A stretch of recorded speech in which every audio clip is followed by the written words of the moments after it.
Oi! Hoje é dia dos piores contos de 2017, todos eles extraídos desses livros lidos neste ano.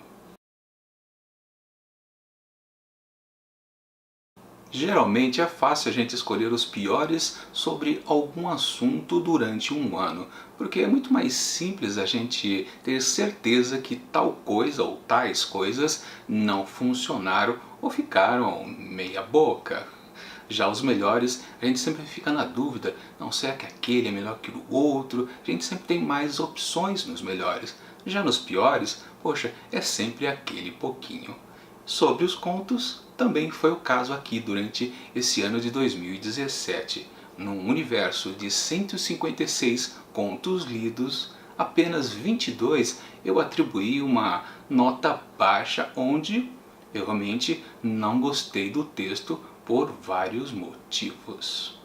Agora, por uma questão de simplificação, eu não vou indicar os 5 piores contos desse ano dentro dessa lista de 22. Na verdade, eu vou atribuir um pior para cada um dos livros. Com exceção deste último grandão aqui embaixo, que é o 4 Contos de E.E. Cummings. Na verdade, esse aqui é um livro infantil.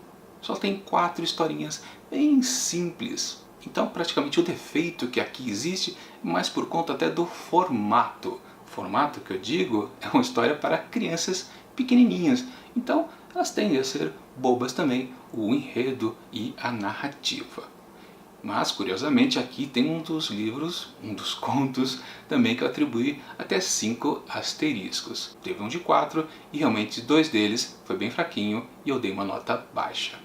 E para começar, o livro do Edgar Allan Poe, nesta edição da Dark Side, na sua coleção Medo Clássico. Esse é o volume 1 dedicado ao Edgar Allan Poe. Provavelmente um novo sairá agora em 2018. Mas dos contos aqui contidos que eu não gostei foram exatamente O Barril de Amontilado e Eleonor. E entre esses dois, eu prefiro apontar como mais fraco o Eleonor. O motivo é que a história é um pouco incompleta. Na verdade, ela foge muito do tradicional do que a gente costuma ver com o Poe. Sempre aquelas coisas mais macabras, misteriosas ou então tensas. Mas aqui nesse conto Eleonor, as coisas foram muito bobas, muito pueris. De qualquer forma, eu vou deixar aqui o link da resenha que eu fiz sobre esse conto especificamente. Também vale lembrar, né, que você que talvez seja novo aqui no canal, no Imantado de Livros a gente faz resenhas individuais dos contos. A gente não faz apenas uma resenha de um livro de antologia de contos fazendo um apanhado geral. Não, a gente pega exatamente cada conto e faz uma resenha separada. Então, dos 5 piores do ano que eu vou falar aqui, todos eles têm resenha. Passando agora para uma antologia muito interessante, 100 melhores contos brasileiros do século, organizado pelo Ítalo Morricone. Obviamente aqui tem 100 contos e eu achei que 6 não foram lá essas coisas. Basicamente todos eles estão até no mesmo nível de motivos que eu não tenha gostado dele. Tem um especificamente, que eu não vou dizer qual é, eu tinha um motivo maior ainda e até gostaria de dizer que ele é o pior de todos. Mas eu vou trocar, eu vou colocar um outro que tem a ver com forma, com linguagem, a estrutura de escrita do conto.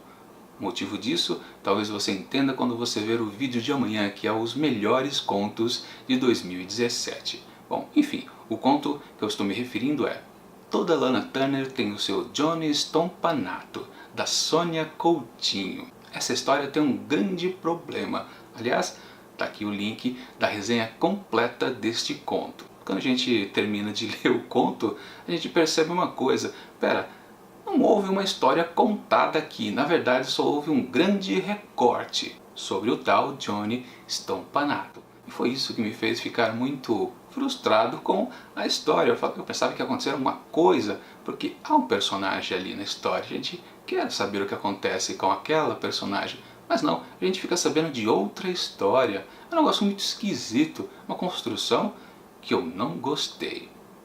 Agora uma coletânea de contos de um autor único, Pássaros na Boca, de Samantha Schweblin, uma autora argentina que gosta de trabalhar com um pouco de realismo fantástico. Temos aqui 18 contos nesta linha. E justamente aquele que eu não gostei, os dois que eu não gostei desse livro, porque não acontece o tal do realismo fantástico que ela explora muito o tempo todo aqui nos seus 18 textos.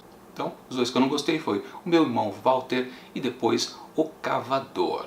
O Cavador, justamente, é o que eu não gostei, porque em determinado momento você percebe que, opa, esse texto o tempo todo parece que vai acontecer aquelas coisas que a gente gosta de ver na escrita da Schweblin, mas aí você percebe que o texto já acabou e, ué, cadê? Eu fui enganado? É isso?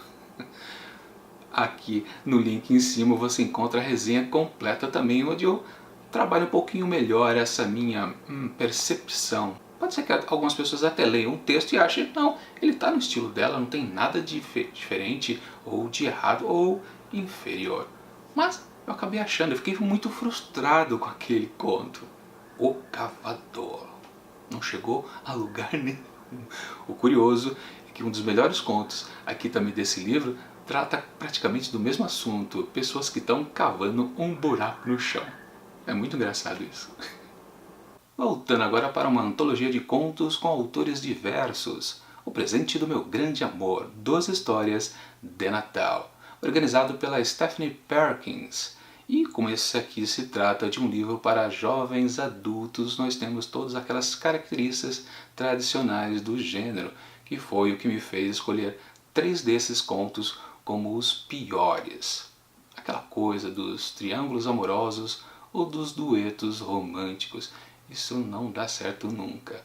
Mas o que enfatizou esses 3 serem os piores é que, na verdade, eles estavam abaixo do padrão para jovens adultos. Estavam mais para pré-adolescentes ou crianças mesmo. E foi o caso desse que eu escolhi como o pior conto desse livro. Krampuslauf, da Holly Black.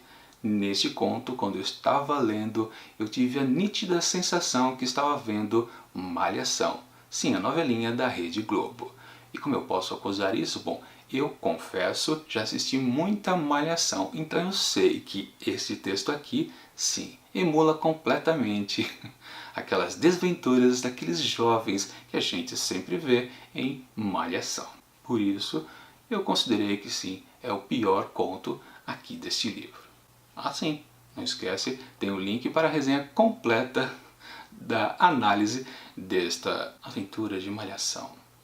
E para fechar os piores contos de 2017, o pior conto do ano, que foi o caso aqui no livro 11 Outros Contos Espelhados, uma edição especial da TAG Experiências Literárias, uma caixa mistério que existe aqui no mercado brasileiro, uma das melhores, para falar a verdade, que eu espero a todo mês com muita expectativa o livro da vez. Foi o caso aqui também desta edição, 11 Outros Contos Espelhados, um projeto muito interessante organizado pelo Cristóvão Teza, que consistia no seguinte: ele convidou 10 autores lusófonos para pegar um clássico, um conto clássico escolhido ao acaso, e depois cada um desses autores deveria fazer uma releitura pessoal, sem regra nenhuma, podia fazer o que ele quisesse.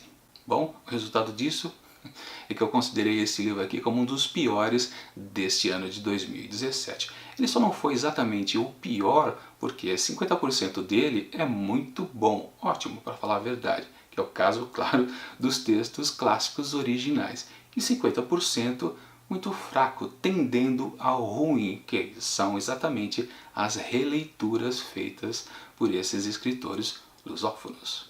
Na verdade, lusófonos é um exagero, né? A gente só tem um escritor que não é brasileiro, mas tudo bem, né? É a denominação que eles deram aqui. E sim, o texto escolhido beira a polêmica para variar. A escritora Ana Maria Gonçalves, ela escolheu como clássico Negrinha, de Monteiro Lobato. Então ela fez a sua releitura intitulada Negrinha, Negrinha, Negrinha. E eu considerei, sim, o pior texto de 2017. Não só conto, mas qualquer coisa escrita que eu li em 2017.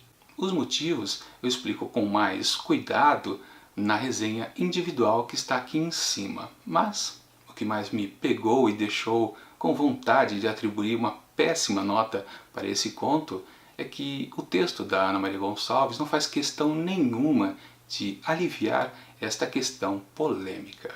Ela cria uma situação de preconceito ali na sua releitura e ela não discute em nenhum momento que o texto original do Monteiro Lobato deve ser sempre analisado com cuidado, apontando quais podem ser os possíveis erros do autor brasileiro, alguma indicação que há algum conteúdo racista, já que o acusam de ser racista. Não, ela não faz, a escritora Ana Maria Gonçalves não faz questão nenhuma de esclarecer esse ponto polêmico. O que apenas ela faz é botar fogo na lenha. Ela cria uma situação de racismo dentro de uma escola e praticamente ela ensina os pais ali daquela história como botar fogo no circo. Eu considerei apenas um texto ideológico voltado apenas para alimentar uma ideia que deve ser, ou melhor, não deve ser questionada. A ordem é essa e todo mundo deve fazer isso. Não importa, não vamos discutir o assunto, simplesmente sejam contra tudo isso. Por isso atribuí meio asterisco ao pretexto. Bom, é isso. Amanhã os 5 melhores contos de 2017. Enquanto o próximo vídeo não chega, está quase acabando o ano, confira aqui do lado outros projetos aqui deste finalzinho de 2017. E até mais.